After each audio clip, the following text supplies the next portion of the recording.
Espíritu Santo, ven sobre estos hermanos nuestros que tú has elegido en el día de hoy para que nos hablen de ti.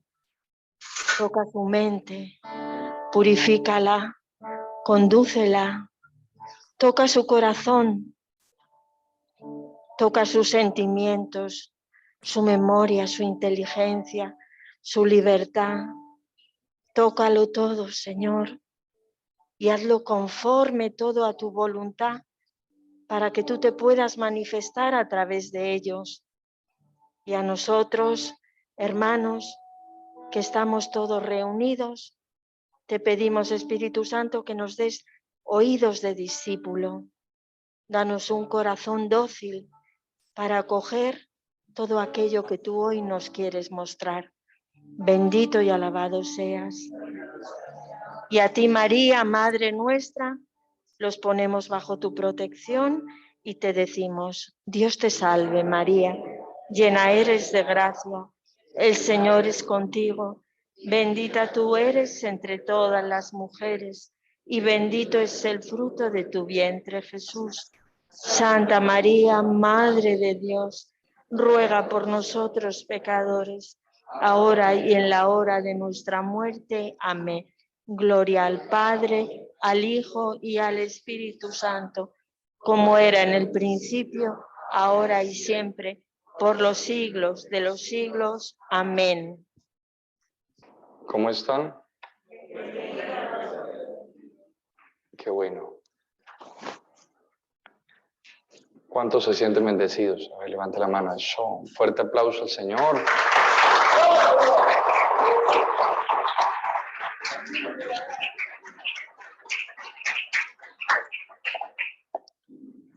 Qué bueno compartir con ustedes este tercer mes de escuela en nuestra tercera reunión. La primera fue introductoria y nuestra segunda, pues, clase propiamente dicha, por así decirlo. Saludo a los hermanos que están desde diferentes diócesis de España y que se han vinculado a nuestra escuela de formación de la Renovación Carismática Católica de Madrid. Qué bueno poder compartir con ustedes este espacio espiritual y, como ya es costumbre, iniciamos con una pequeña enseñanza sobre identidad de la renovación carismática, para luego adentrarnos en los diferentes niveles de formación. ¿Alguno viene por primera vez hoy? ¿De los que están presentes? Muy bien, bienvenidos. Un fuerte aplauso de bienvenida.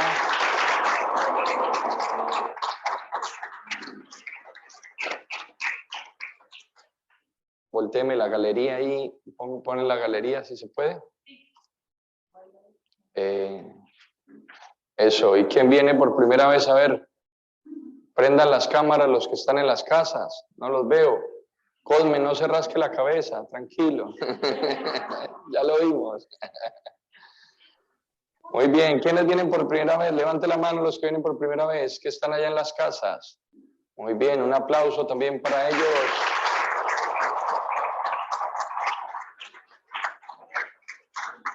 Bueno, entonces somos todos una familia, los que estamos presenciales y los que estamos online también.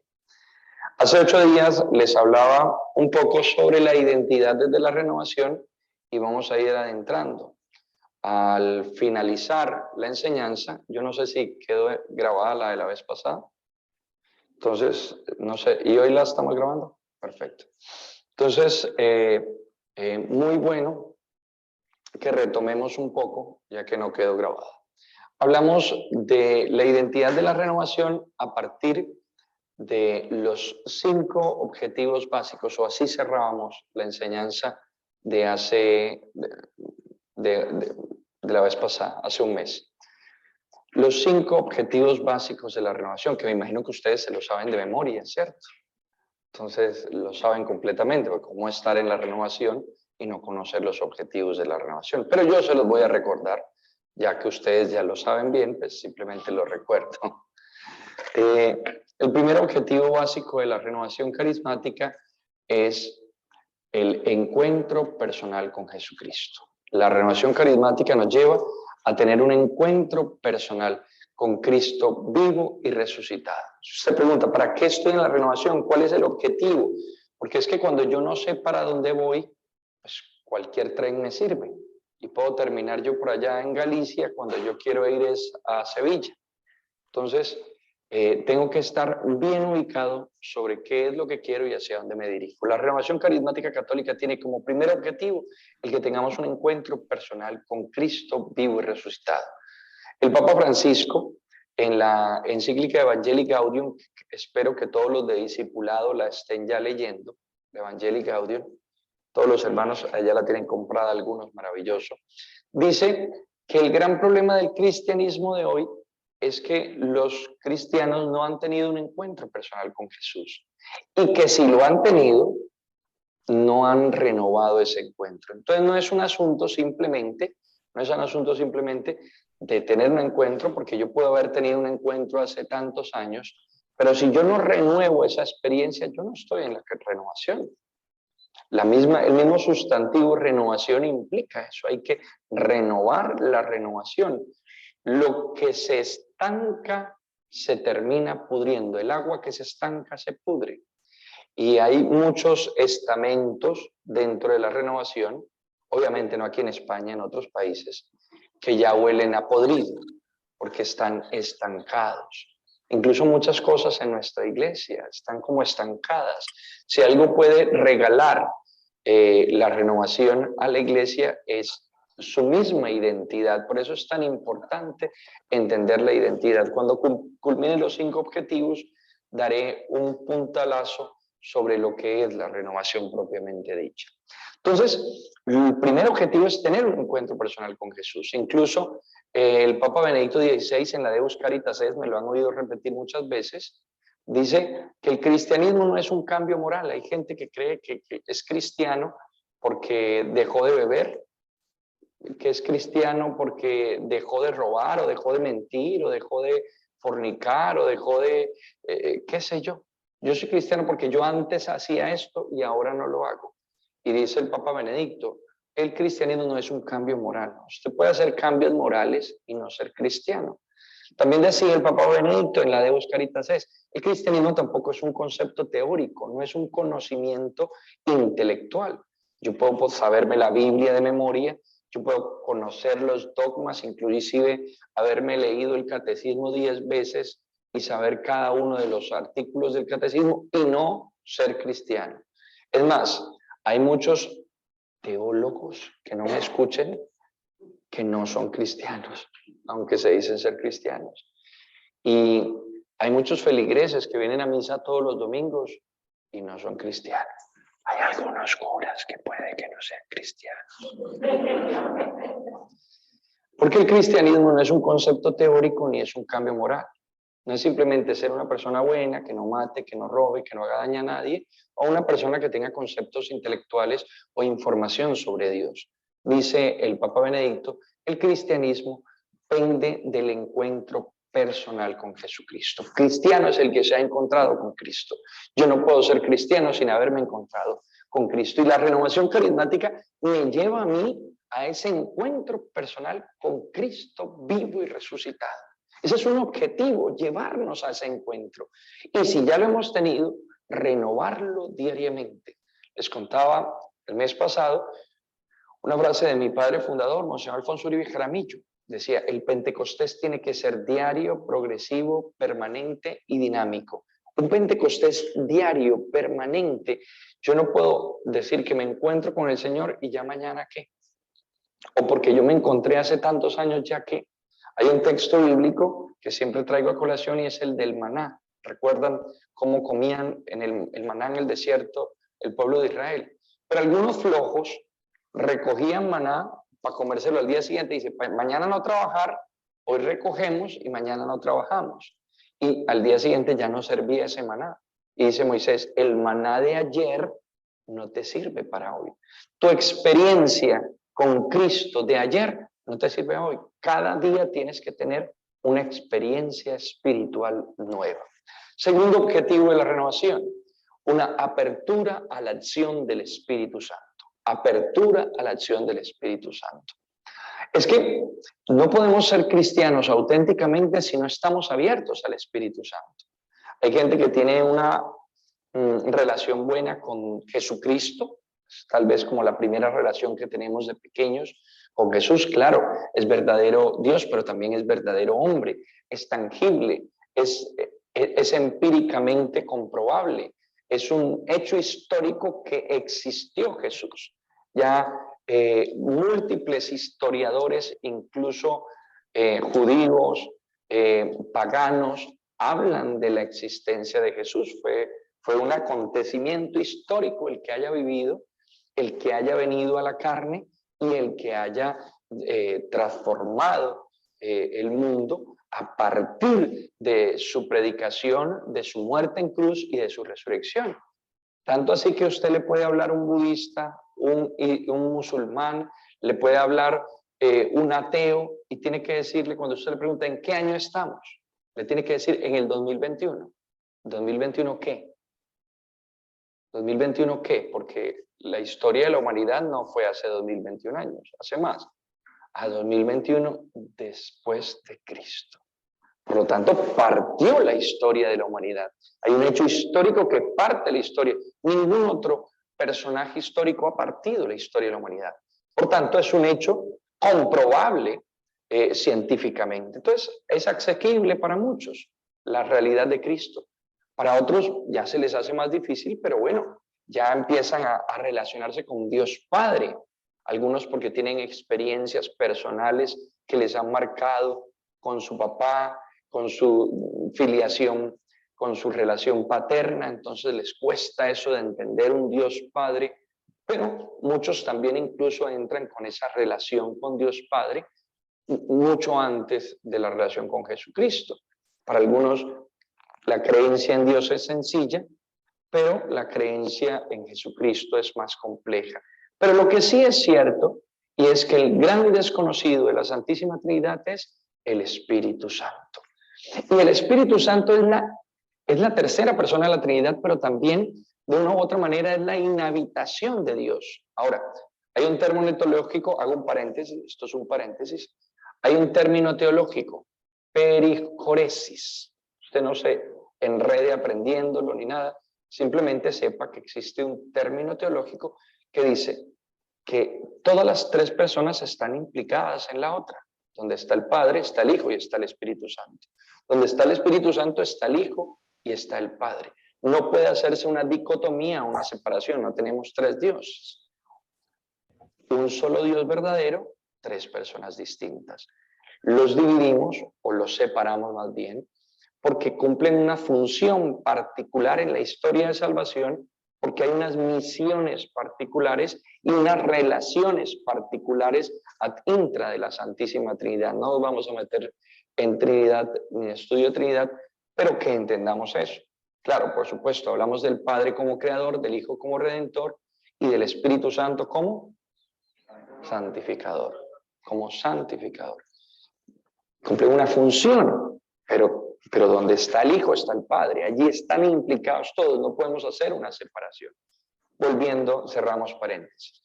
El Espíritu Santo es el gran desconocido de la Trinidad y es la inhabitación de Dios en nosotros. O sea, debería ser el gran conocido, porque desde el bautismo hemos recibido el Espíritu Santo, la gracia del Espíritu Santo. Y abrirnos a la acción del Espíritu Santo es un requisito sine qua non para ser cristiano. ¿Recuerdan en el libro de Hechos de los Apóstoles cómo llega por allá Pablo a predicar y ustedes, tranquilo, no, yo me devuelvo. No te preocupes. El libro de Hechos de los Apóstoles llega por allá a predicar y ya fueron bautizados. Sí, ya fuimos bautizados. Y ustedes recibieron el Espíritu Santo, conocen el Espíritu Santo. Y responden, ¿cuál Espíritu Santo? Hoy hay muchos cristianos que si no así, de manera teórica, en la práctica, ¿cuál Espíritu Santo? ¿Qué es eso del Espíritu Santo? Recuerdo una anécdota que decía Monseñor Alfonso, no sé si ya se las conté, disculpen si ya se las conté, que no lo recuerdo. Monseñor Alfonso Uribe, mi obispo fundador, contaba que a un obispo, yo no sé si eso le pasaría a él, que a un obispo llegaron unos carismáticos, o más bien de estos carismaniáticos, que son más... Llegaron a, Monseñor, ¿podemos orar por usted? Claro, oren por mí.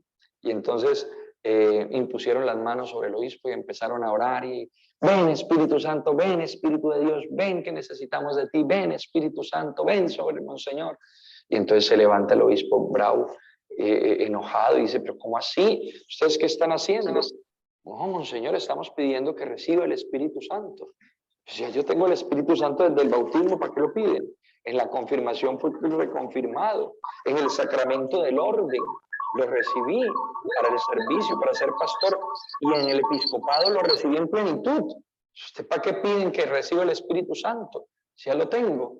Entonces le dicen los carismáticos, Monseñor, muy bien si lo tiene, pero entonces vamos a orar para que se le note, porque no se le nota. A veces como que no se nos nota, ¿cierto? No se nos nota esa apertura a la acción del Espíritu Santo.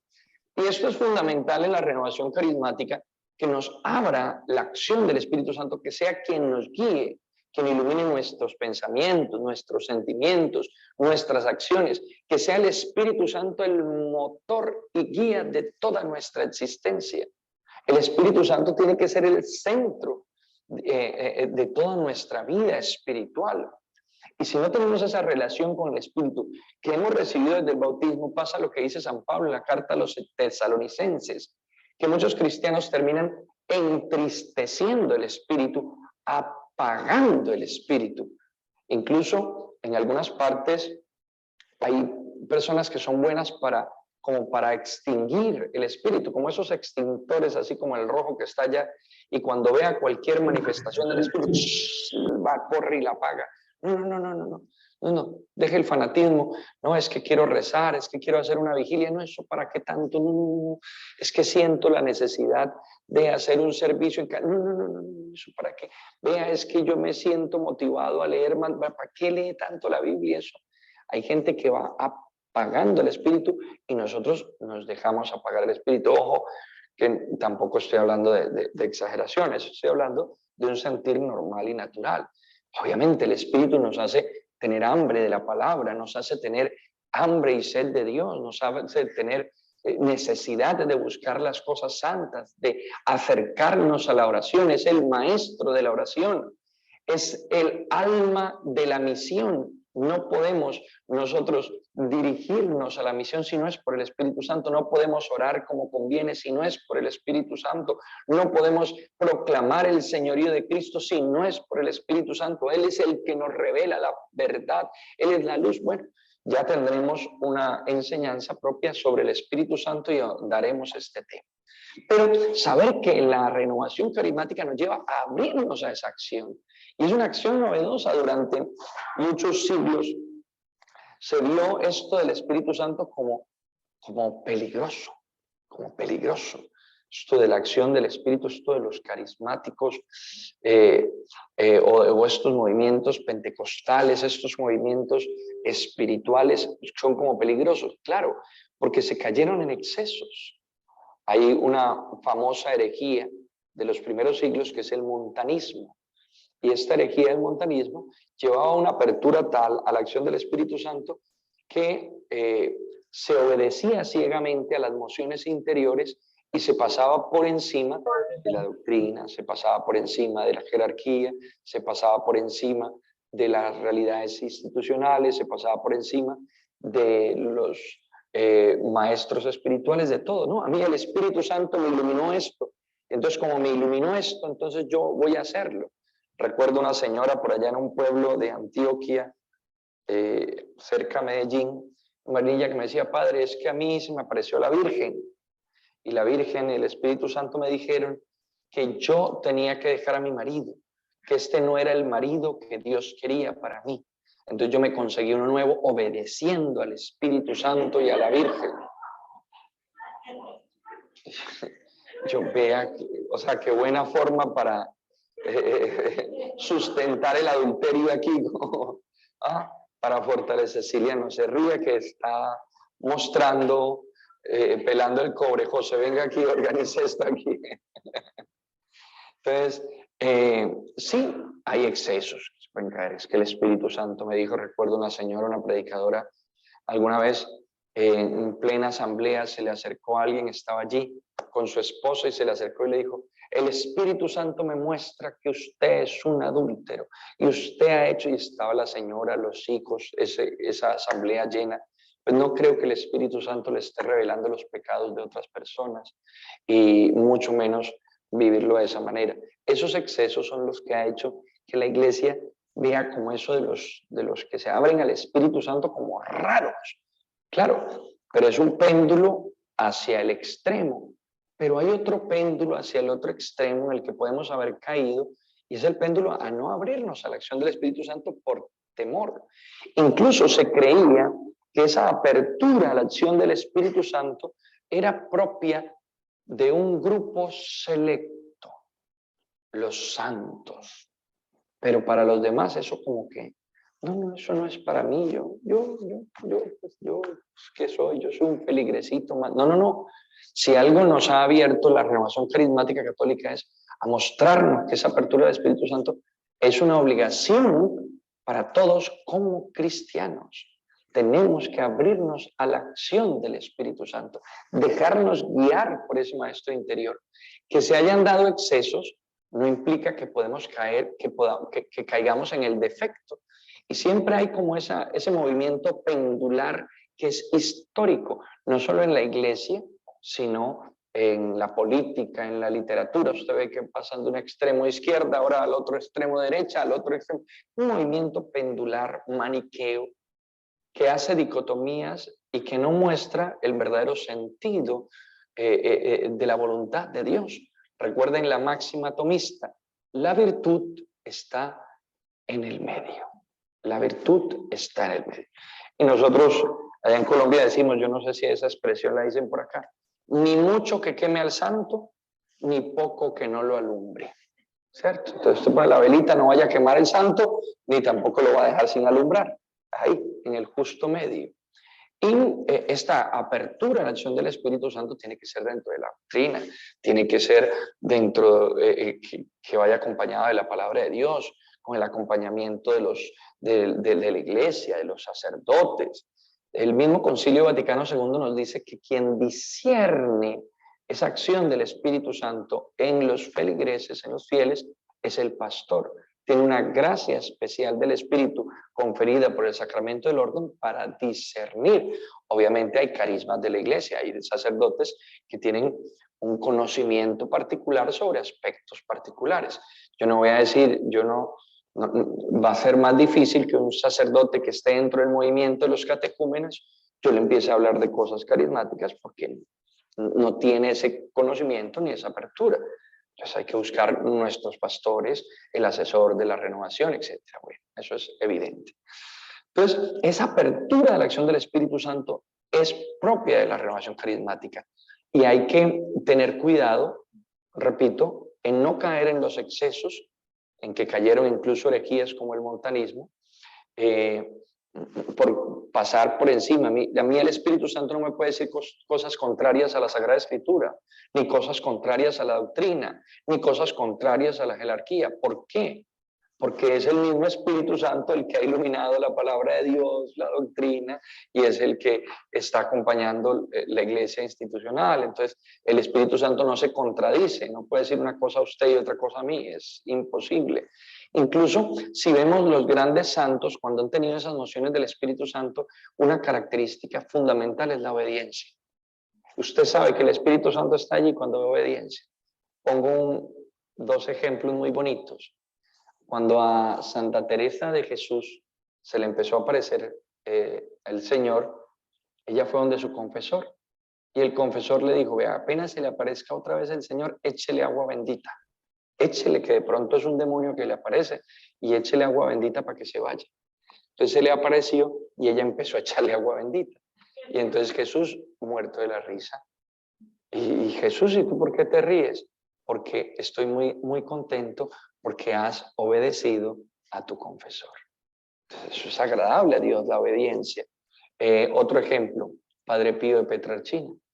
Padre Pío de Petrarchina, se le prohibió celebrar misa en público, se le prohibió confesar que era su carisma fundamental ese de la confesión, y le decían sus hijos espirituales: Padre Pío, defiéndase.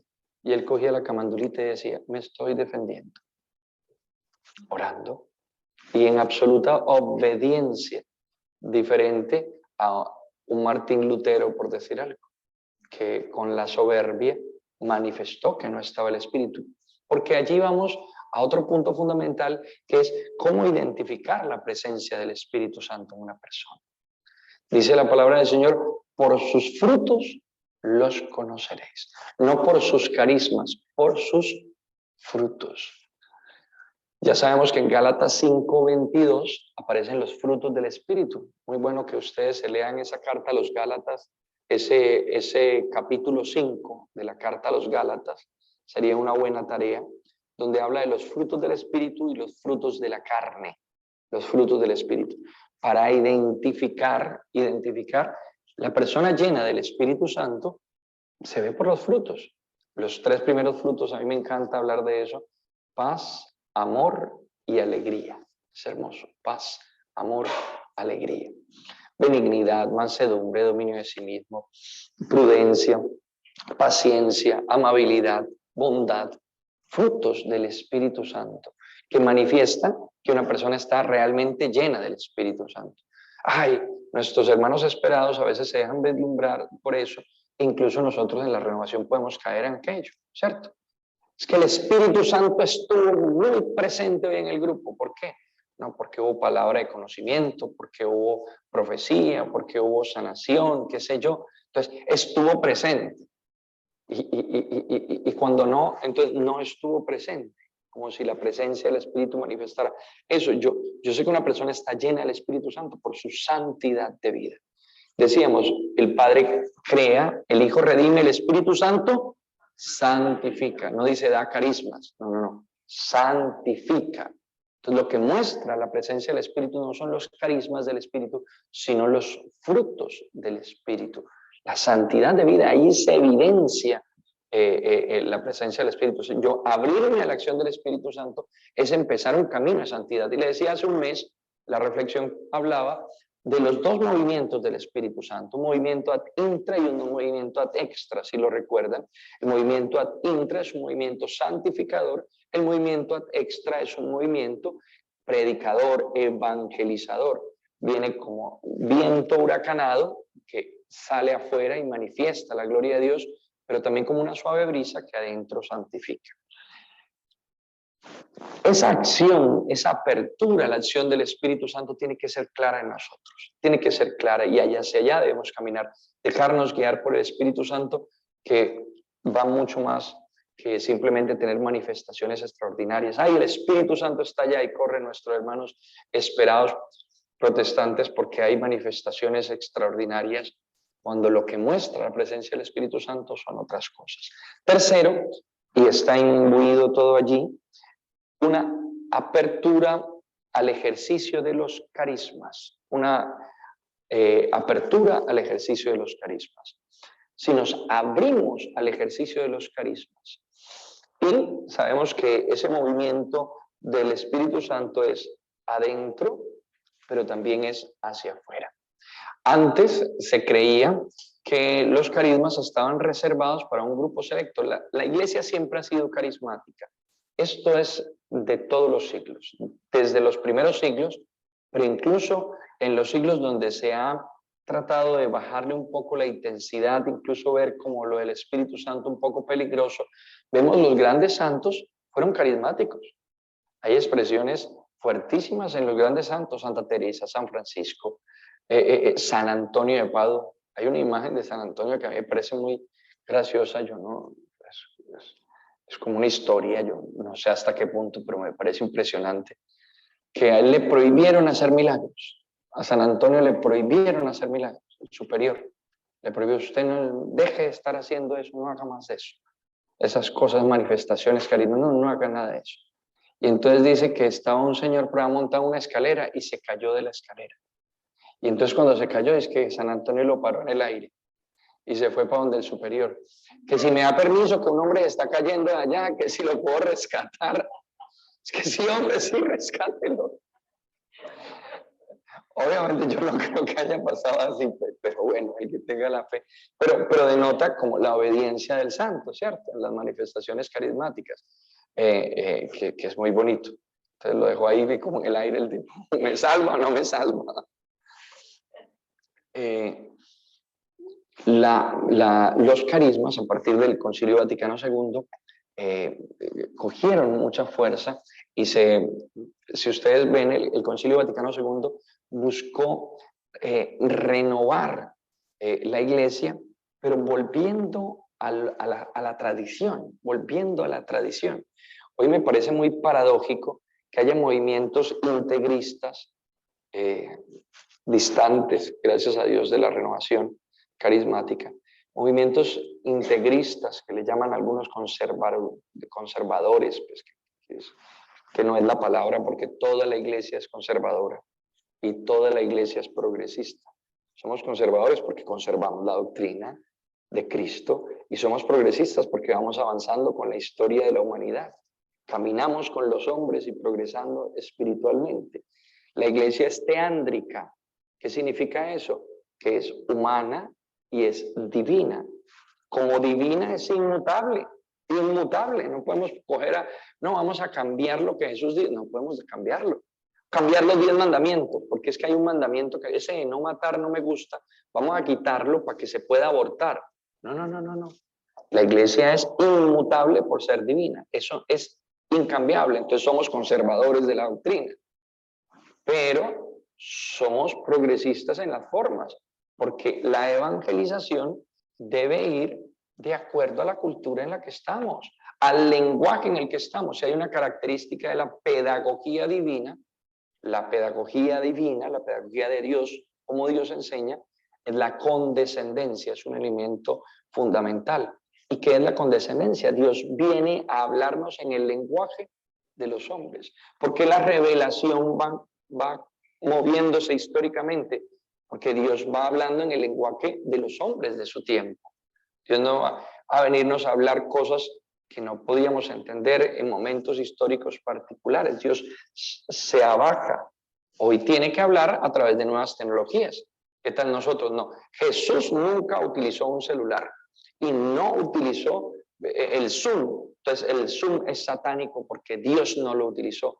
Que todos los que están en el Zoom se vayan para el... No, mentira. Entonces, no, hay que ir progresando y tenemos estas tecnologías, evangelizamos. Si Jesús las hubiera tenido, las hubiera utilizado.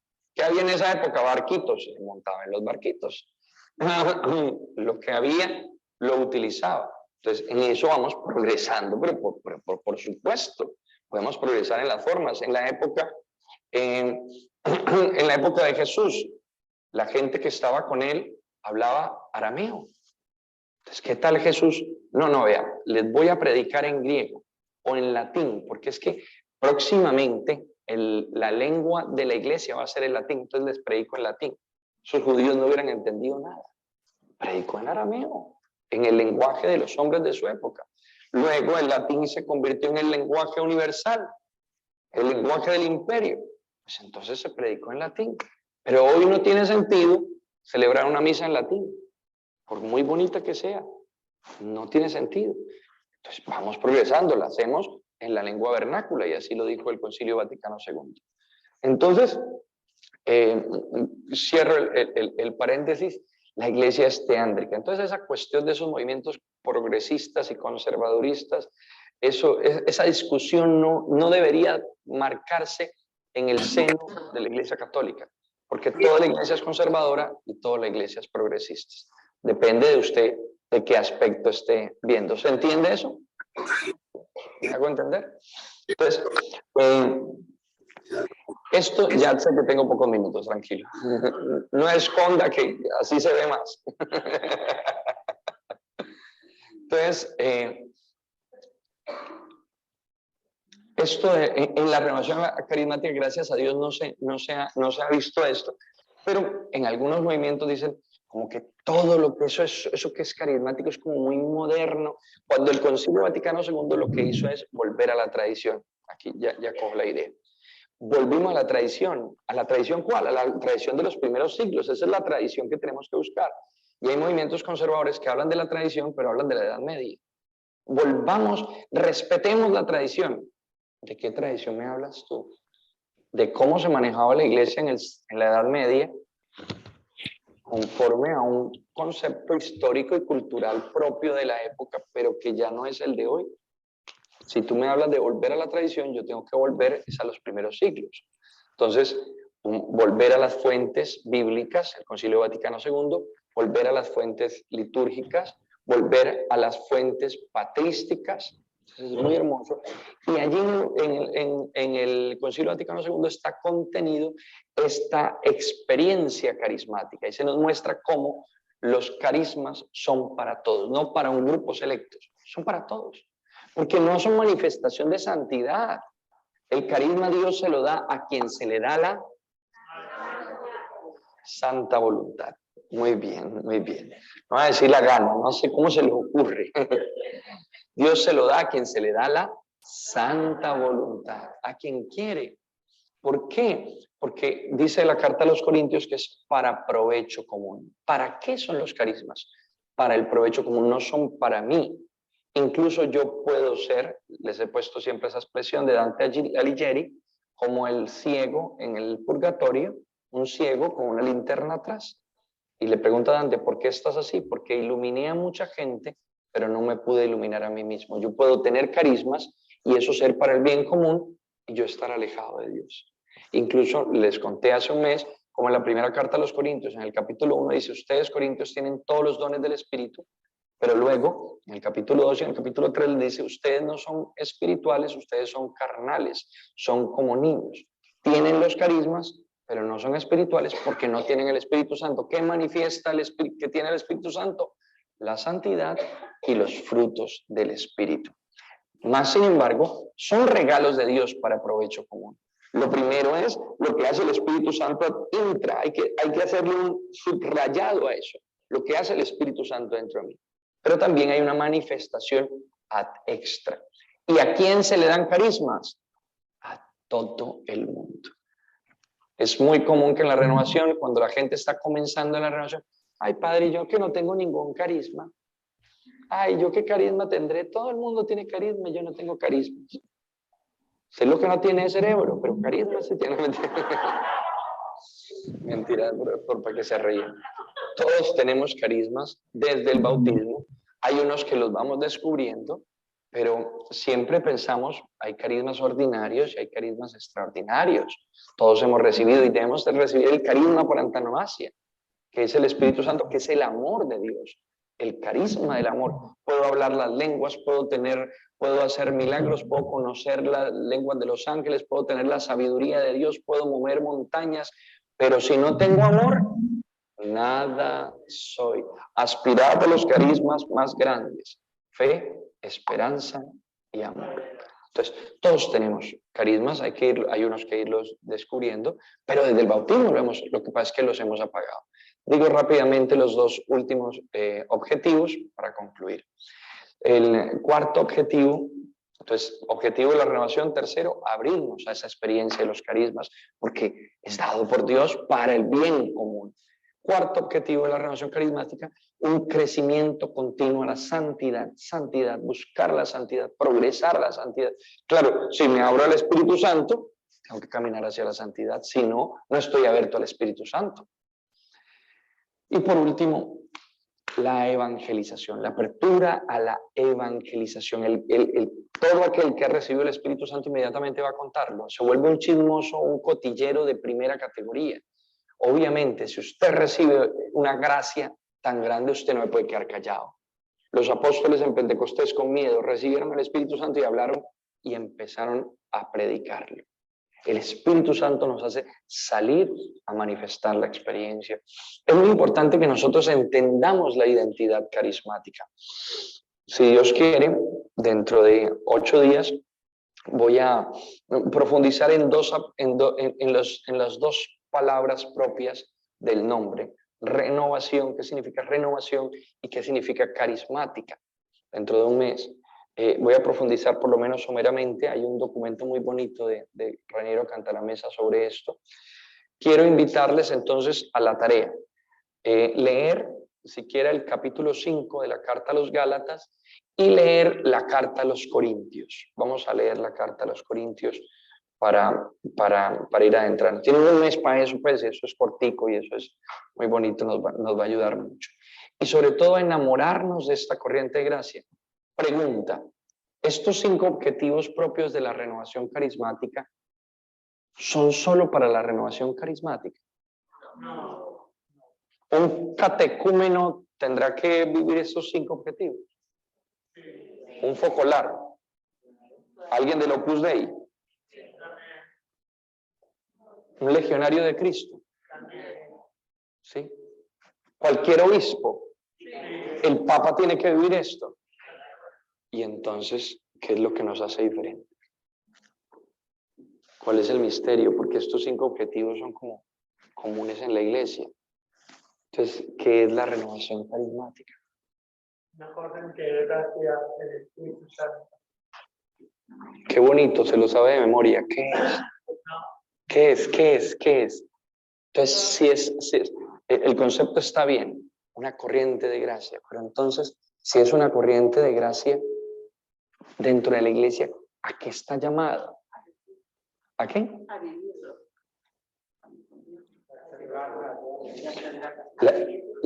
La renovación carismática, como es una corriente, tiene que impregnar a todo el mundo. Pero yo lo he repetido varias veces y lo sigo repitiendo, creo que se los dije hace un mes. La renovación carismática está llamada a desaparecer. Porque es que toda la iglesia tiene que ser carismática. Nosotros estamos constituidos como un movimiento, pero no somos un movimiento en la iglesia.